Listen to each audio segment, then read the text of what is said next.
go there." The man stepped closer. Clay could see his long beard and longer hair beneath the fur cap and the bundles of pelts. "None of your damn business," he said. "Just stay away." "What's out there?" "Nothing," Chilton said. "What are you afraid of? Apache? You been having Indian trouble?" The sheriff grabbed the reins to Clay's horse. He looked for a moment as if he were about to say something, then his features collapsed into resignation. "Come on, we have to get you something to eat." He started walking. Clay let the matter drop. They fed him beef, real beef, and some type of grain mush. After, someone brought out a bottle and they passed it around. The talk was harmless, town business mostly, but he saw several of the men exchanging surreptitious glances as they spoke, and he noticed that he was the only one making any kind of dent in the bottle. He put the whiskey down and looked directly at each of the men, glancing from one face to another. There were 6 here now, all gathered around the lone table at the back of the mercantile, and each of them looked away as he met their eyes. He took the lantern from the post behind him and placed it in the middle of the table. "All right," he said. "I know what you're trying to do here. I want you to tell me what this is all about. Why don't you want me to go out tonight?" "We're not," the sheriff began. "Cut the bullshit. What's going on?" One of the men at the far end moved forward in his seat and leaned over the table. "You can go tonight," he said. "Just don't follow the trail north.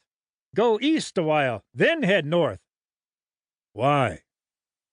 A cold wind blew from between the cracked boards.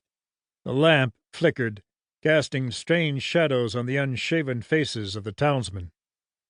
"Stay away from Milk Ranch Point," the sheriff said softly. Clay looked again at each of the men. The fear showed clearly in their faces now, drawing skin tight over cheekbones, causing little rivulets of sweat to drip from under hats onto bearded faces. He adjusted his own hat. "What's at Milk Ranch Point?" The men were silent for a moment.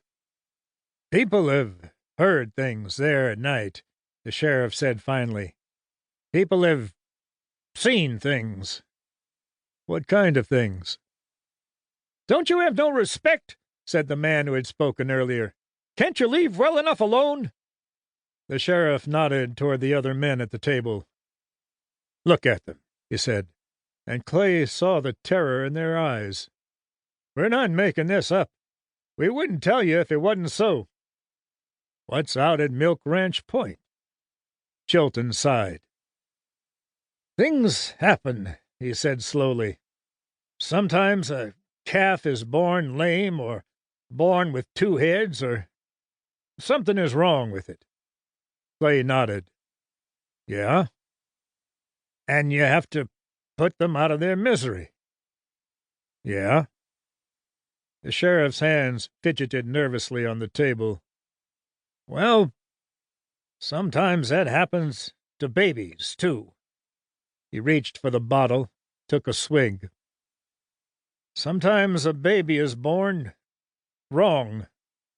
It don't have a hand, or one leg's shorter than the other, or—" "So you put them out of their misery," Clay said, "and you bury them at Milk Ranch Point." The sheriff shook his head. "No," he said. "We're a God-fearing town. We don't believe in killing. But—" he paused. "Sometimes there's a young un born that, well, you just know he's not gonna make it. He's some kind of mistake." "What do you do with someone born like that?" "Food here is kind of scarce," the sheriff said. "Sometimes we don't have enough, or—" "What do you do with them?" The sheriff took another drink. Some of the other men looked away. Clay nodded.